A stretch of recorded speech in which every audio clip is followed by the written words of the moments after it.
היי לכם, אני מקווה שלא התעייפתם יותר מדי. אנחנו צוללים לפרק הרביעי של The Wave, Chapter 4. Something bothered Ben Ross. He couldn't quite put his finger on it, but he was intrigued by the questions the kids in his history class had asked him after the film that day. It made him wonder, why hadn't he been able to give the students adequate answers to their questions? Was the behavior of the majority of Germans during the Nazi regime really so inexplicable? הקטע הזה מאוד הטריד את בן רוס. הוא לא מצליח לענות לילדים שלו לגבי לתלמידים שלו, לגבי ההתנהגות של הגרמנים במלחמת העולם השנייה. אגב, כמורה, כשתלמיד שואל אותך שאלה שאתה לא יודע לענות, זה מטריד, כי כאילו זה התפקיד שלנו, נכון? לענות על שאלות ולהסביר ולהיות, לא יודעת אם מקור ידע, אבל להיות איזושהי דמות שאפשר לשאול אותה שאלות ולקבל תשובות, והוא לא יכול להיות הדבר הזה, זה מפריע לו, זה מטריד אותו, וגם השאלה עצמה מטרידה אותו, אני חושבת, באיזשהו מקום. That afternoon before he left school, Ross had stopped at the library and taken out an armful of books. His wife, Kריסטי, would be playing tennis that evening with some friends, so he knew he would have a long period of uninterrupted time to pursue his thoughts. Now, several hours later, after reading through a number of books, Ben suspected that he would not find the real answer written anywhere. It made him wonder, was this something historians knew words could not explain? Was it something one could only understand by being there, or if possible by recreating a similar situation? The idea intrigued Ross. Suppose, he thought, just suppose he took a period, perhaps 2 periods, and tried an experiment. Just tried to give his students a sampling, a taste of what life in Nazi Germany might have been like.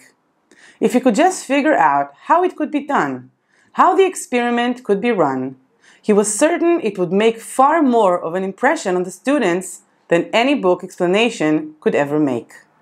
It certainly was worth a try. בנקודה הזו בן רוס מחליט, אני לא מוצא בספרים, לא מוצא, אני הולך לעשות ניסוי, כי אני חושב שרק דרך התנסות אמיתית, בין ריקריאיישן כזה של מה שהיה אז, רק אז התלמידים באמת יבינו את הדבר הזה. אבל עכשיו צריך לחשוב רגע, איך אני עושה את זה, כמה אני עושה את זה, הוא כרגע מתכנן פה על 1-2 periods, כאילו שיעור 2, אנחנו עוד לא יודעים בדיוק מה הולך לעשות. Kריסטי Ross didn't get in that night until after 11 o'clock. She'd played tennis and then had dinner with a friend. She got home to find her husband sitting at their kitchen table surrounded by books. Doing your homework? In a way, yes, Ben Ross replied without looking up from his books. On top of one of the books, Kריסטי noticed an empty glass and an empty plate with a few crumbs from what once must have been a sandwich. Well, at least you remember to feed yourself, she said, picking up the dish and placing it in the sink. Her husband didn't answer. His nose was still stuck in the book. I bet you're just dying to find out how badly I beat Betty Lewis tonight, she said, kidding him. Ben looked up. What? I said I beat Betty Lewis tonight, Kריסטי told him. Her husband had a blank look on his face. Kריסטי laughed. Betty Lewis, you know, the Betty Lewis who I've never won more than 2 games in a set from? I beat her tonight in 2 sets, 6-4, 7-5. Oh, wow, that's very good, Ben said absently. He looked back down at the books and started reading again. Someone else might have been offended by his apparent rudeness, but Kריסטי wasn't. She knew Ben was the kind of person who got involved with things. Not just involved, but utterly absorbed in them, to the point where he tended to forget the rest of the world existed. She'd never forget the time in graduate school when he got interested in American Indians. For months, he was so wrapped up in Indians that he forgot about the rest of his life. On weekends, he'd visit Indian reservations or spend hours looking for old books in dusty libraries. He even started bringing Indians home for dinner and wearing deerskin moccasins.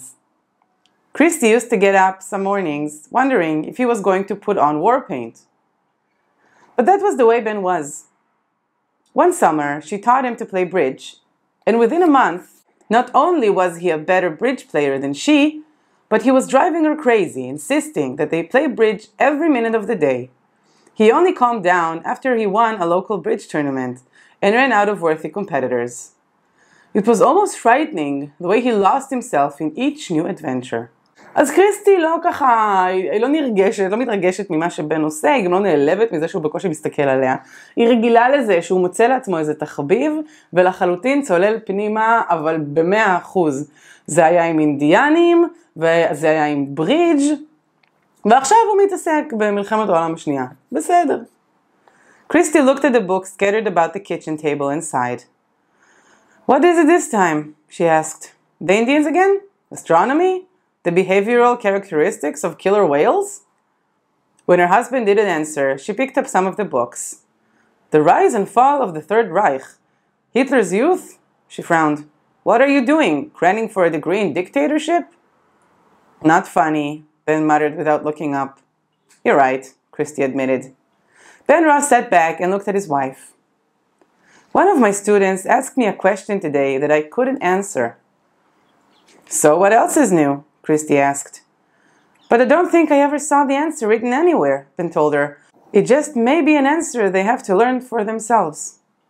Kריסטי Ross nodded. Well, I can see what kind of night this is going to be, she said. Just remember, tomorrow you'll have to be awake enough to teach an entire day of classes.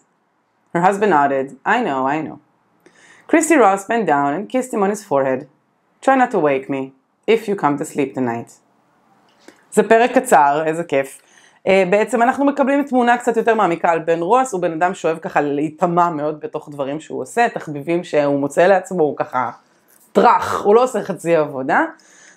אשתו מכילה את זה, זה לא כזה מטריד אותה. הוא משתף אותה גם במה שעובר עליו, בבעיה עם הכיתה, והוא באמת עולה לו לראשונה הרעיון הזה של לעשות ניסוי חברתי בכיתה שלו, כי את התשובה הוא לא מוצא בספרים. אז זה כל הפרק הרביעי, נתראה כבר בפרק הבא. ביי!